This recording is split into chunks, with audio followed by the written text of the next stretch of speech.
平将門。平将門は日本三大怨霊の一人、または日本最強の怨霊と言われています。皇居の近くにある将門の首塚は特に有名です。1923年、関東大震災の後、首塚がある場所に大蔵省の建物を建てたときは、大蔵省の大臣や職員が次々と死にました。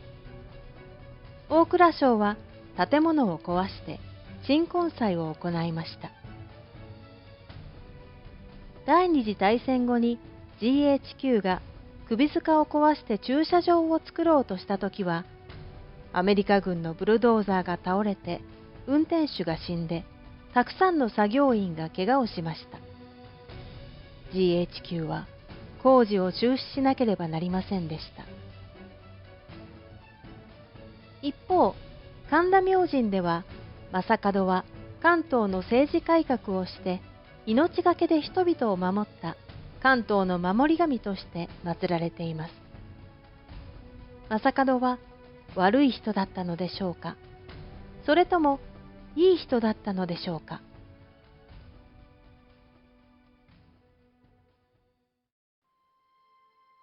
将門が生まれた平安時代、京都では貴族が歌を詠んだり占いをしたりしていました。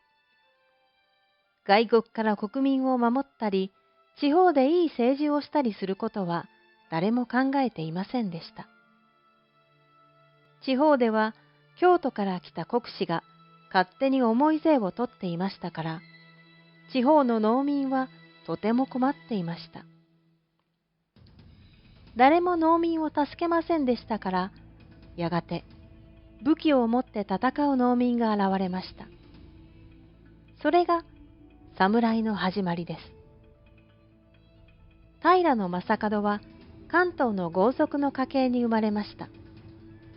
桓武天皇の子孫、桓武平氏です。15歳ぐらいの時、京都へ行って朝廷で出世しようとしましたが、うまくいきませんでした。将門が京都にいる間に、関東では兵士が親戚同士で争っていました。将門の父は地位が高くて裕福でしたから、親戚たちに狙われて殺されました。父の死を聞いた将門が京都から関東へ帰ると、親戚たちが攻めてきました。将門はとても戦が上手でしたから、彼らに圧勝しました。将門は関東で一番強い武将として有名になりました。関東の人々はみんな、問題があるといつも将門にお願いして解決するようになりました。将門は頼まれるとどこへでも行って平和的に解決しましたから人気がありました。そして将門はだんだん強い政治権力を持つようになりました。天行2年2月、将門は問題が起こった武蔵の国へ仲裁に行きました。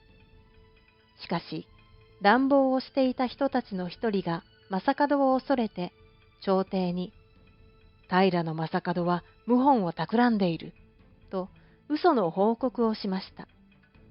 それで、朝廷は将門を京都へ呼びました。しかし、嘘ですから、将門は怒って京都へ行きませんでした。代わりに、関東の5人の国司に、謀反は嘘だという証明書を書いてもらって、朝廷に送りました。朝廷は将門を信じました。そして、関東で将門に武力と権力が集まっていることも知りました。同じ年の11月、将門は人助けのために常陸の国へ話し合いに行きました。しかし、常陸の国司は侍を集めて将門を攻撃しました。将門はそれと戦って勝ちましたが、その時、朝廷の代理である証の印綬を奪いました。印綬を奪うことは朝廷に敵対すること。正門は本当に謀反人になってしまいました。仲間が正門に言いました。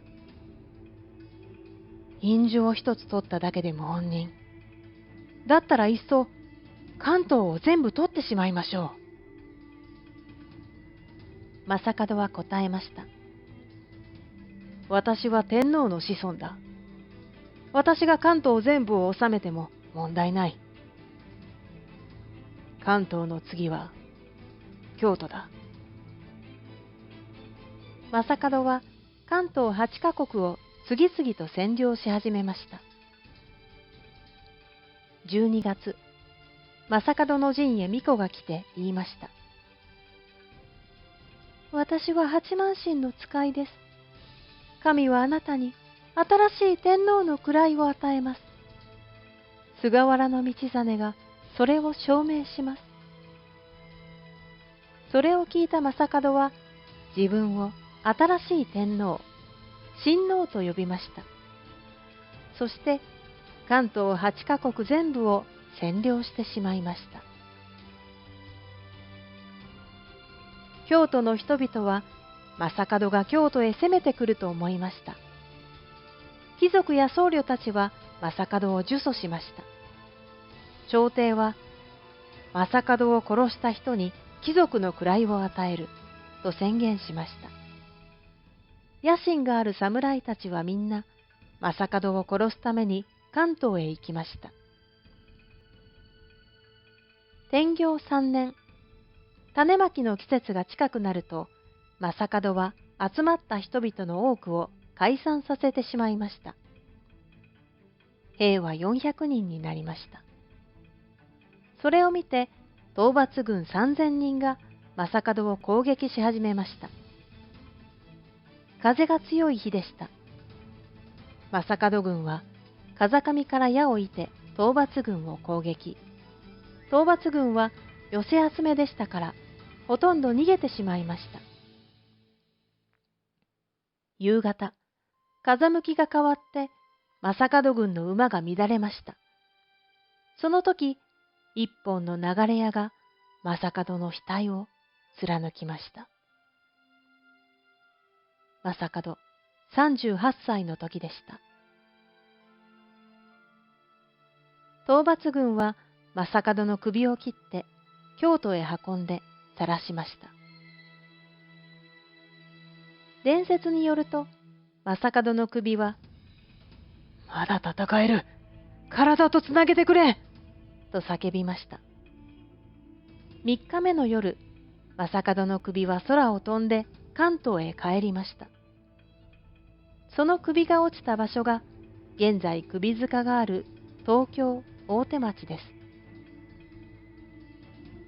その後、正門を倒した武将たちは貴族になって、その子孫たちが貴族社会を壊して武家政権を作ります。徳川家康は正門の首塚の場所に江戸城の大手門を作って、正門を江戸幕府の守り神にしました。また、正門の体が祀られている神田明神を幕府の崇敬神社にしました。